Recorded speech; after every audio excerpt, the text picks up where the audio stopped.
sono innanzitutto presidente degli amatori calcio racchiuso e giochiamo in seconda categoria del campionato calcio Friuli Collinare. E a Racchiuso abbiamo anche un'associazione podistica che si chiama Chiedi Reclus, che organizzano molte manifestazioni, tra cui una FIASP a Torpa Reclus che partirà dal centro proprio di Racchiuso, dalla ex polveriera, il 21 giugno è una manifestazione naturalmente a scopo benefico.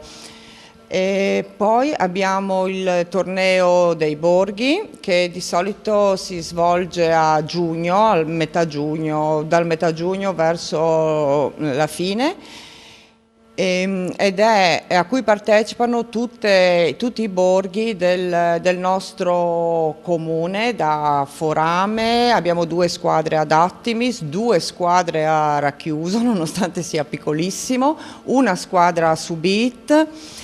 E il comune, devo dire che è molto vicino a tutte queste associazioni, bisogna dire la verità. E poi abbiamo anche un campionato di calcio a 5, un campionato di basket. Tutte queste associazioni sportive sono formate per lo più da gente del posto, da gente del comune da ragazzi del comune di Attimis, e di questo siamo particolarmente orgogliosi.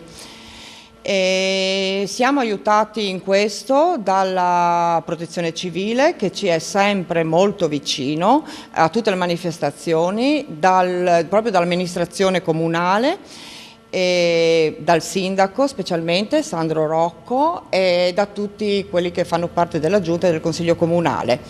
Inoltre il 4-5 luglio la corsa per Haiti, che viene proprio svolta nel nostro comune con partenza dal plesso sportivo di via Divisione Iulia ad Attimis, con partenza e arrivo proprio lì.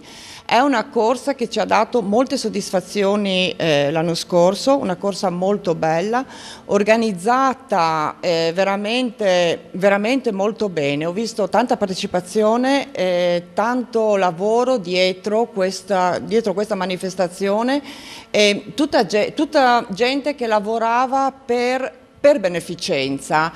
E quindi lo scopo proprio di questa manifestazione della corsa per Haiti è veramente dare una mano al prossimo. Quindi io, come presidente degli amatori calcio racchiuso e come referente allo sport dell'Associazione del Comune di Attimis, sarò sempre ben lieta di ospitare questa manifestazione.